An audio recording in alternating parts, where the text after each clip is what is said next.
আমগুৰিৰ এটা দুৰ্ভগীয়া পৰিয়াল জৰাজীৰ্ণ বাসগৃহত জীৱন পাৰ কৰিছে এহাল বৃদ্ধ দম্পতি।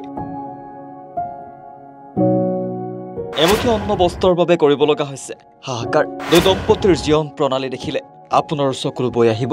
যেটো সময়ত সকলো উৎকট গৰমৰ পৰা সকাহ পাবলৈ শীত-তাপ নিৰন্তন যন্ত্ৰৰ বতাহ লৈ তৃপ্তি লৈছে বা আন একাংশই ফেনৰ বতাহ লৈ নিজকে গৰমৰ পৰা সকাহ লৈছে, তেনে সময়তে দুৰ্ভগীয়া দম্পতিহালে ঘৰৰ বাৰান্দাত বহি বিচনীৰে উৎকট গৰমৰ পৰা পৰিত্ৰাণ পোৱাৰ চেষ্টা চলাইছে। এফালে এমুঠি অন্ন বস্ত্ৰৰ বাবে হাহাকাৰ কৰিব লগাত পৰিছে। ওচৰ চুবুৰীয়াই কেতিয়াবা যদি এমুঠি অন্ন প্ৰদান কৰে তেতিয়াহে ভোক নিবাৰণ হয়, নহলে ভোকে লঘোণে দিন পাৰ কৰিব লগাত পৰে।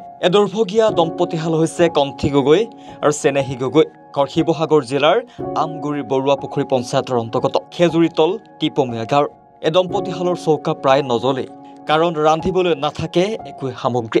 বহু কষ্টৰ মাজেদি জীৱন অতিবাহিত কৰিছে এই দম্পতিহালে। কোনো সদস্য ব্যক্তিয়ে দৰিদ্ৰ পৰিয়ালটোক কিছু সহায় আগবঢ়াব বিচাৰিলে যোগাযোগ কৰক 8876254003 নম্বৰত। এই প্ৰতিবেদন দেখাৰ পাছত বৃদ্ধ দম্পতিহালৰ ওপৰত চকু পৰিবনে চৰকাৰ কিংবা জনপ্ৰতিনিধিৰ? পৰৱৰ্তী সময়ত সেয়া হ'ব লক্ষণীয়।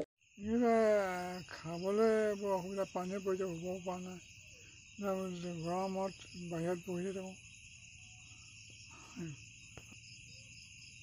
ভাত খোৱা বৰ অসুবিধা। কেতিয়াবা চাউল হ'লে খাওঁ, একো নাই। মই বৰ কষ্টত আছোঁ।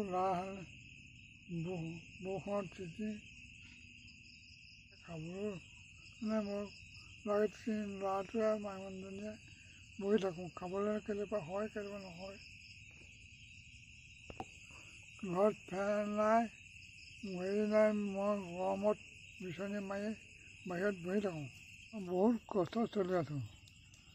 ফেন নাই, হেৰি নাই, বিচনীখন লৈ বাহিৰতে গৰমত বহি থাকোঁ। চৰকাৰৰ পৰা যদি সহায় কৰে, কি দিয়ে। আপোনালোকেতো এয়া দেখিছেই, এওঁবিলাকৰ মানে কি হ'ল, মানে সামৰ্থ্য বুলিবলৈ একোৱেই নাই। আৰু এতিয়া আপোনালোকে দেখিছেই এই গৰমত তেনেকৈ বিচনী মাৰি বহি আছে। থাকিবৰ কাৰণে এডোখৰ জেগা বুলি ক'বলৈ নাই, ঘৰৰ অৱস্থা দেখিছেই।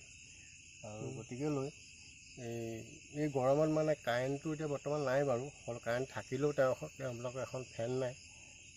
খাব মেলিবলৈ বহুত দিগদাৰী।